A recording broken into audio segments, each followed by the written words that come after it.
राष्ट्रीय बाल संरक्षण आयोग के द्वारा एक फैसला लिया गया है, जिसमें देश में चलने वाले तमाम मदरसों की गवर्नमेंट के द्वारा की जा रही फंडिंग पर रोकने के लेकर एक पत्र जारी किया गया। मेरे साथ बात करने के लिए मुरादाबाद के लोग हैं, सीधा उनसे जानेंगे क्या कुछ कहना है।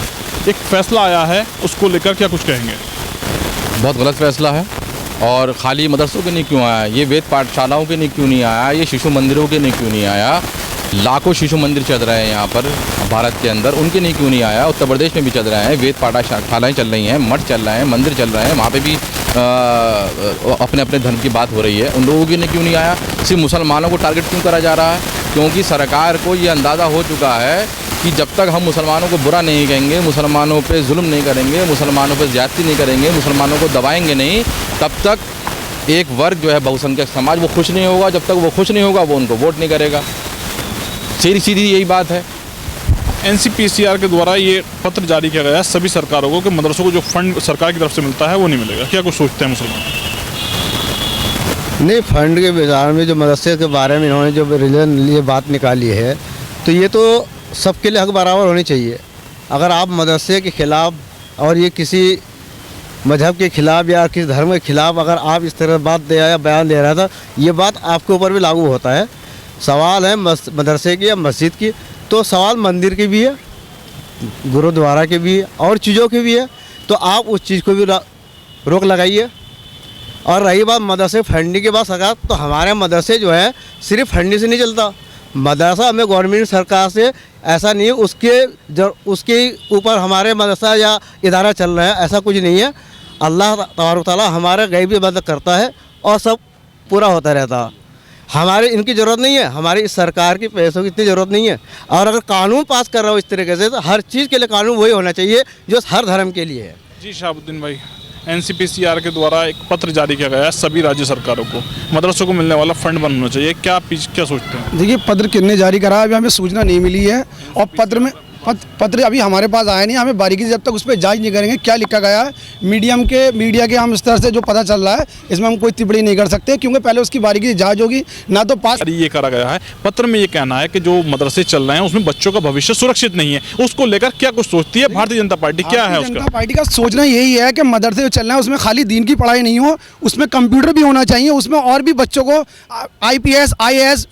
भारतीय जनता पार्टी की सोच यही है कि जो मदरसे हों या इंग्लिश मीडियम स्कूल हों, कि बच्चों को फंडिंग खाली मदरसे के नाम से नहीं मिलेगी, उसमें लैपटॉप भी लगे हुए होना चाहिए, उसमें बच्चे इंग्लिश मीडियम पढ़ के अच्छी जॉब भी कर सकें, ना कि किसी के पास 1000 या 2। आप बताइए, हाफिज़ जी को कहीं पे मस्जिद में नौकरी करते हैं 4000 5000। भारतीय जनता पार्टी की सोच यह है कि बच्चे पढ़ के बाहर मुल्कों में भी नौकरी करें, अपना पूरा परिवार भी चला सकें। भारतीय जनता पार्टी का माइंड यह है, आप बारीकी से पढ़ेंगे जब क्या कुछ कहेंगे? ये एक मुसलमान बच्चों के ऊपर उनकी बुनियाद पर एक ज़बरदस्त हमला है। इसके पीछे को सिर्फ एक फंड की तरह रोकने का नहीं देखना चाहिए, इसको देखना चाहिए कि ये इनकी प्लानिंग क्या है। इनकी प्लानिंग है कि मुसलमान अशिक्षित रहे, इलिटरेट रहे, जिससे कि इनका हमेशा गुलाम रहे। ये मुसलमान को कभी कामयाब नहीं देखना चाहते भारतीय जनता पार्टी। अब ये कह रहे हैं हमारे भाई के कंप्यूटर होने चाहिए, तो उसके लिए कुछ करा बीजेपी ने, कुछ करा हो तो बता दें। जी, कुछ करा है क्या भारतीय जनता पार्टी ने? देखिए, भारतीय जनता पार्टी ने क्या करा है क्या नहीं करा, देखिए विपक्ष का एजेंडा है कि खामोखा भारतीय जनता पार्टी को एक बदनाम करना और देश को बांटना, हिंदू मुस्लिम राजनीति करना। इनका एजेंडा है चुनाव करीब है। ये उल्टे सीधा बयान देकर ये एक भ्रम फैला के एक तरीके की पार्टी को डिवाइड करना चाहते हैं, जिसको उपचुनाव। मेरी बात समझ में नहीं आती, ये क्या बात हो रही है। सीधा सा आपको बिल्कुल मैसेज भी आ गया होगा, न्यूज़ पे भी चल रहा है कि उन्होंने कह दिया कि राज्यों को आदेश दे दिया है कि मुस्लिम जो मदरसे हैं वहाँ पे फंडिंग रोक दी जाए, जो फंड सरकार देती थी वो रोक दिया जाए। ये कहाँ बोले, कहाँ मिला रहे हैं, कहाँ मिला रहे हैं कि साहब ये बांटने की राजनीति, इसकी राजनीति। अरे तुमने भाई, हमारा क्या नाम है, आज़ादी में हमारा योगदान नहीं है, हम शहीद नहीं हुए हैं, हमने बलिदान नहीं दिया है, हमने खून नहीं बहाया है। अगर तुमने पैसा, अगर इसका क्या नाम है मदरसों का रोका है, तो मठों का ही पैसा रोकना चाहिए और क्या नाम है मंदिरों का भी पैसा रोकना चाहिए। इनकी कितनी संस्थाएं चाहिए उनका भी रोकना चाहिए। आप ये बांटने की राजनीति कर रहे हो, आप 0/0 जमीनी स्तर पे आप जनता के लिए कुछ नहीं कर रहा हो। सिर्फ आप इसी एजेंडे पे वोट लोगे कि मुस्लिमों को दांत की तरह दिखला दिया कि दांत दिखलाएंगे, मुस्लिमों को हाथी के दांत की तरह बना लियागा, मुस्लिम को दिखलाएंगे और हम वोट ले लेंगे। ये मैं चाहूँगा अपने हिंदुस्तान की जनता से, अपनी आवाम से कि इनके क्या नाम है प्रोपेगेंडे में बिल्कुल नहीं फंसें और बीजेपी का बिल्कुल बाईकाट कर दें। जी, आयोग के द्वारा एक पत्र जारी करा गया मदरसों को लेकर, क्या कुछ सोचते हैं उस पत्र? देखिए, सोचने की बात तो यही है कि इस सरासर नाइंसाफ़ी है। जहाँ बीजेपी का एक नारा है सबका साथ, सबका विकास, सबका विश्वास, लेकिन ये तो बिल्कुल उसका विपरीत है ना, उसका अपोजिशन में है, मामला है बिल्कुल अपोजिट है। अगर इस तरह भेदभाव होगा तो मुझे ये बताइए देश तरक्की कैसे करेगा? तो इस पर सरकार को दोबारा से विचार करना चाहिए, जो बच्चों का हक है उनको दिया जाना चाहिए। पत्र जारी हुआ है मदरसों को लेकर, क्या कुछ सोचते हैं मुसलमान? जैसे देखिए, आज जो ये पत्र जारी हुआ है ये ऐसा नहीं है कि इसमें मुसलमानों को मतलब नुकसान होगा। ये मोदी जी और योगी जी हमारे कहते हैं सबका साथ सबका विकास, तो ये अगर इस तरीके का एक पहलू को लेकर चलना है, अगर कोई भी योजना निकालना है या कोई किसी चीज़ को बंद कर रहा है तो वो उसको सबको लेकर चलना चाहिए ना।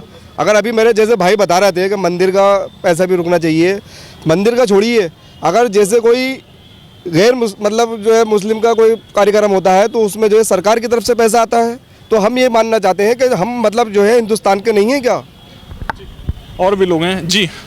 जिस तरीके से मदरसों को लेकर फैसला लिया गया है, एक पत्र जारी किया गया कि मदरसों की फंडिंग रोकी जाए, क्या कुछ सोचते हैं? फंडिंग रोक दिया है, कोई फ़र्क नहीं पड़ता। फंडिंग रोक दिया, मदरसे में बच्चे पढ़ते हैं, पढ़ेंगे बच्चे, तो रोकने से किसी के क्या होगा? फंडिंग से थोड़ी पढ़ रहे हैं बच्चे, बच्चों को माता पिता पढ़ा रहे हैं, बच्चों को अभिभावक पढ़ा रहे हैं, जो भी है। फंडिंग रोकने से क्या फ़र्क? क्या कुछ सोचते हैं इस पूरे प्रकरण में? जी, फंडिंग रोक देंगे तो कोई असर नहीं पड़ेगा।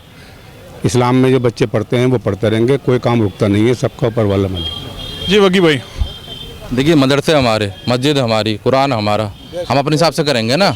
हमें ना सरकार की फंडिंग की ज़रूरत नहीं है। आप एक आप आदेश पारित करिए कि धर्म के नाम पे कोई पैसा नहीं दिया जाएगा।